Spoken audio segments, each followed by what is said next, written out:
Ilyse Fishman Lerner grew up in Boca Raton, Florida. It's known to many as New York's sixth borough because of its large Jewish population and the numerous Jewish delis that are very much part of the community. She headed to New York, where she practiced law and met her husband.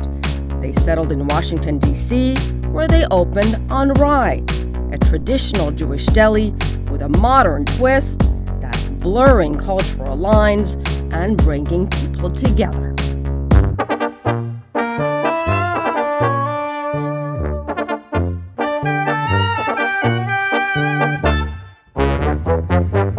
Ilyse, what are we making today? So we are making the classic egg cream. Egg cream, but I don't see any eggs here. So egg cream is a bit of a misnomer. There's no eggs, there's no cream. It's essentially a bubbly chocolate milk. Milk, seltzer water, yeah, and chocolate sauce. Exactly. It goes back to the 1800s, Wow. back to the soda fountain days of, like the 1880s. And there's a lot of different theories. Nobody knows why it's called an egg cream. When there's actually no eggs. Correct. Okay. So one theory is that it was Yiddish. Echt chem. I'm probably mispronouncing That's it. okay. It means something along the lines of like pure sweetness. Right. Okay, so I'm gonna open the can for you. Sure.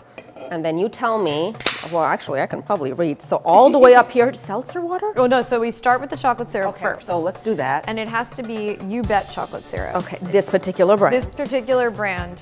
Otherwise the bubbles won't form quite as well. Oh, nice and thick. Okay. What do you think about when you look at this? Does it bring back memories of your childhood? Yeah, it's a nostalgic drink. It's, Milk up. I'm listening to you. I just want to make sure.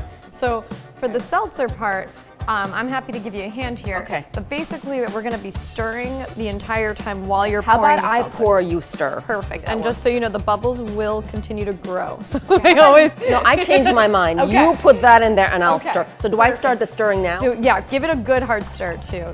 Don't be shy. You really want to mix it all in there. So did you drink this growing up? Yes. Did somebody make this for you? Who made this for you? Definitely. Well, Did you make it yourself? we went out to eat a lot in my house, but we had a ton of delis.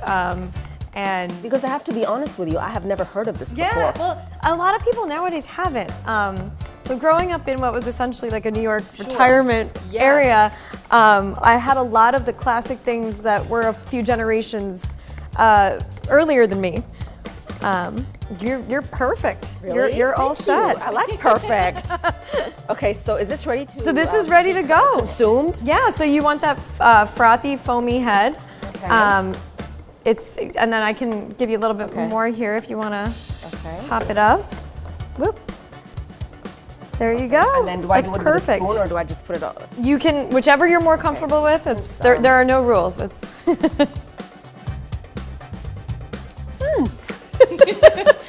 No, it's not something I'm used to. Yeah. Because for me, when I drink something sweet, Yes. I'm not used to the bubble factor. for sure, for sure. I mean, the flavor is wonderful. Yeah. It's the bubbles that Yes. kind of threw me off. it's like a textural. But it's so palate easy to make, and you can see the sweet. You can taste the sweetness. Yeah. Okay, it's growing on me.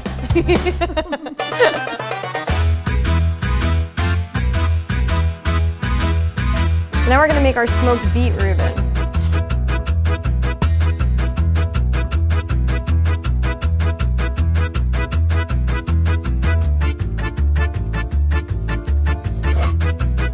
All right, so I'm gonna start by making the traditional corned beef Reuben.